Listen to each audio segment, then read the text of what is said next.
ニューヨーク東部地域連邦検事ブレオンピーズ氏は912特別捜査本部に所属する中国共産党公安部の警察官34人が偽りのオンラインペルソナ仕様を使用して世界中の中国の反体制派や民主主義者に嫌がらせや中傷、脅迫を行っていた。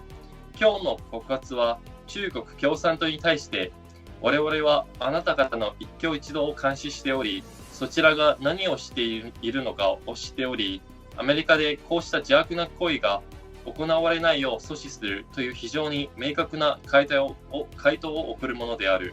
詳しくは VTR をご覧ください。I'm announcing charges 34 NPS officers who belong to a task force called the 912 Special Project Working Group. This task force isn't a normal police force. It doesn't protect people or combat crimes. It commits crimes, targeting Chinese democracy activists and dissidents located outside of the PRC, including right here in New York City.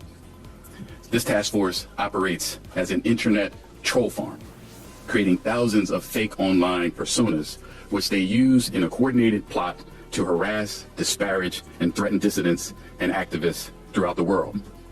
People who the PRC perceives as threats to the legitimacy of the Chinese Communist Party. One way that these NPS officers harass Chinese dissidents was by repeatedly causing their meetings on U.S. technology platforms to be interfered with.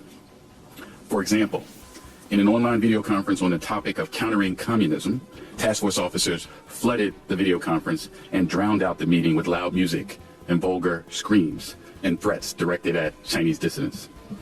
In crashing and disrupting these online meetings, the NPS subjected Chinese dissidents living here in the United States to the authoritarian rule of the PRC.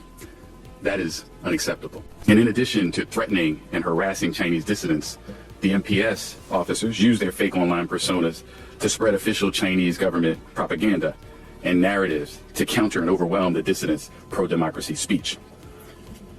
The NPS officers on the task force also used their fake online personas to spread disinformation.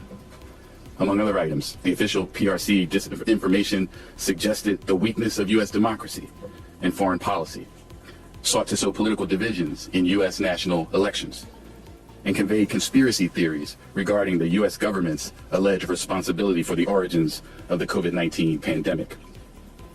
As a result of our investigation, the world now has a unique, never-before-seen view of how the PRC government deployed this army of internet trolls. We cannot and will not tolerate the Chinese government's persecution of pro-democracy activists who have sought refuge in this country. And let this prosecution serve as a warning that we remain resolved and steadfast to fight against any efforts by the Chinese Communist Party to oppress and intimidate our residents. Now, the allegations you just heard sort of pull back the curtain on the PRC's audacious and illegal attempts to harass dissidents and stifle free speech in our country. And today's charges send a crystal clear response to the PRC that we are on to you. We know what you're doing, and we will stop it from happening in the United States of America. And I want to emphasize this for the members of our Chinese diaspora community living in the Eastern District of New York and elsewhere in our country. Those folks who are potential targets of PRC-directed harassment, intimidation, and spying. My office and our law enforcement partners are here to protect you and your rights. And no foreign country will stop us from doing it.